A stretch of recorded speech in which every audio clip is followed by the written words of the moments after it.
Ton ಗಟ್ಟಲೆ ಸಂಗ್ರಹವಾಗಿರುವ ತ್ಯಾಜ್ಯವನ್ನು ವಾಸದ ಮನೆಗಳ ಕೂಗಳತೆ ದೂರದಲ್ಲಿ ವಿಲೇವಾರಿ ಮಾಡಿ ತ್ಯಾಜ್ಯ ನಾಶದ ಹಿನ್ನೆಲೆ ಬೆಂಕಿ ಹಚ್ಚುತ್ತಿರುವುದರಿಂದ ಉಂಟಾದ ದಟ್ಟ ಹೊಗೆಯಿಂದಾಗಿ ಬೇಲೂರು ತಾಲೂಕು ಸನ್ಯಾಸಿಹಳ್ಳಿ ಗ್ರಾಮ ಪಂಚಾಯಿತಿ ವ್ಯಾಪ್ತಿಯ ಹಲವಾರು ಗ್ರಾಮಗಳ ನಿವಾಸಿಗಳು ಹಲವು ಸಮಸ್ಯೆಗಳನ್ನು ಎದುರಿಸುತ್ತಿದ್ದಾರೆ.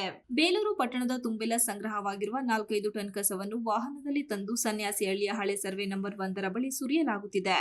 ಹೀಗೆ ಸುರಿಯಲಾಗುವ ಕಸವನ್ನು ನಾಶಪಡಿಸಲು ಅವೈಜ್ಞಾನಿಕವಾಗಿ ಬೆಂಕಿ ಹಾಕಲಾಗುತ್ತಿದೆ. ಪ್ಲಾಸ್ಟಿಕ್ ಸೇರಿದಂತೆ ಇನ್ನಿತರ ವಸ್ತುಗಳಿಗೆ ಬೆಂಕಿ ಬಹುಬೇಗನೆ ವ್ಯಾಪಿಸಿಕೊಳ್ಳುತ್ತಿದೆ. ಪರಿಣಾಮ ಮುಗಿಲೆತ್ತರಕ್ಕೆ ದಟ್ಟ ಹೊಗೆ ಆವರಿಸಿಕೊಳ್ಳುತ್ತಿರುವುದರಿಂದ ಪ್ರಸಾದಿಹಳ್ಳಿ, ಮಾರುತಿನಗರ, ಉತ್ಪತ್ತನಹಳ್ಳಿ ಹಾಗೂ ಸನ್ಯಾಸಿಹಳ್ಳಿ ಗ್ರಾಮಗಳ ನಿವಾಸಿಗಳು ಗಬ್ಬು ವಾಸನೆಯಿಂದಾಗಿ ಮನೆಯಿಂದ ಹೊರಬರಲಾರದ ಸ್ಥಿತಿ ನಿರ್ಮಾಣವಾಗಿದ್ದು, ಕೆಲಸದ ನಿಮಿತ್ತ ಮನೆಯಿಂದ ಹೊರಬರಬೇಕಾದರೆ ಮೂಗು ಮುಚ್ಚಿಕೊಂಡೇ ಓಡಾಡಬೇಕಾಗಿದೆ. ಹಲವು ವರ್ಷಗಳಿಂದ ಅನುಭವಿಸುತ್ತಿರುವ ನರಕ ಯಾತನೆಯಿಂದ ಮುಕ್ತಿ ದೊರಕಿಸಿಕೊಡುವಂತೆ ಈಗಾಗಲೇ ಪುರಸಭೆಗೆ ಲಿಖಿತವಾಗಿ ಮನವಿ ಸಲ್ಲಿಸಲಾಗಿದೆ.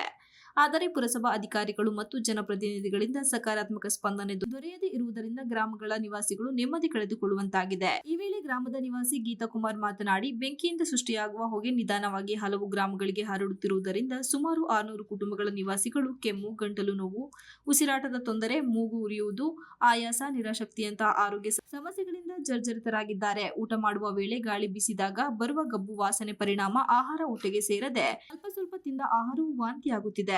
ತ್ಯಾಜ್ಯ ವಿಲೇವಾರಿ ಘಟಕವನ್ನು ನಿರ್ಮಿಸಿ ಹಸಿ ಕಸ, ಒಣ ಕಸವನ್ನಾಗಿ ವಿಂಗಡಿಸಿ ಬಳಿಕ ತ್ಯಾಜ್ಯವನ್ನು ವೈಜ್ಞಾನಿಕವಾಗಿ ನಾಶ ಮಾಡಬೇಕಾಗುತ್ತದೆ. ಆದರೆ ಬೇಕಾಬಿಟ್ಟಿ ಬೆಂಕಿ ಹಾಕುತ್ತಿರುವುದರಿಂದ ತಾತ್ಕಾಲಿಕವಾಗಿ ತ್ಯಾಜ್ಯ ನಾಶ ಮಾಡಿದರೂ ಪರಿಸರ ಹಾಗೂ ಆರೋಗ್ಯದ ಮೇಲೆ ವ್ಯತಿರಿಕ್ತ ಪರಿಣಾಮ ಬೀರುತ್ತಿದೆ.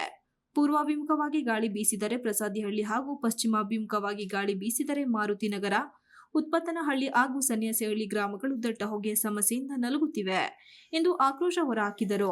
ಹೀಗೆ ಆದ್ರೆ ನಾವು ಈ ನಾಡಲ್ಲಿ ಬದುಕದೇಗೆ? ಇದಕ್ಕೆ ಸಂಬಂಧಪಟ್ಟಂತ ಅಧಿಕಾರಿಗಳು ಯಾವುದೇ ರೀತಿ ತಲೆ ಕೆಡಿಸ್ಕೊಳ್ತಿಲ್ಲ. ತಮ್ಮ ಪಾಡಿಗೆ ತಾವು ನಿದ್ದೆ ಮಾಡ್ತಾ ಇದ್ದಾರೆ. ನಾವು ಎಷ್ಟೋ ಸಲ ಅವ್ರಿಗೆ ಕಂಪ್ಲೇಂಟ್ ಕೊಟ್ಟಿದ್ದೀವಿ ಹೊರತು ಅವರು ಸುಮ್ಮನೆ ಕಂಪ್ಲೇಂಟ್ ಕಸದ ಬಟ್ಟಿಗೆ ಹಾಕ್ತಾರೆ ಹೊರತು ನಮ್ಮ ಪ್ರಾಬ್ಲಮ್ಗೆ ಅವರು ಒಂದು ಉತ್ತರ ರೀತಿಯ ಸೊಲ್ಯೂಷನ್ ಕೊಡ್ತಾನೆ ಇಲ್ಲ.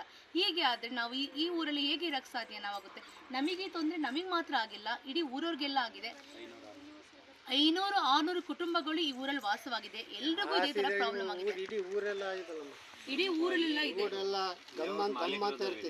ಊರೇ ಅಲ್ಲಿಂದ ಹಳೆ ಉತ್ಪತ್ತಿಗಳಿಂದ ಎಲ್ಲ ಇದೆಲ್ಲ ಫುಲ್ ಕವರ್ ಆಗ್ತಾ ಇರ್ತೈತಿ.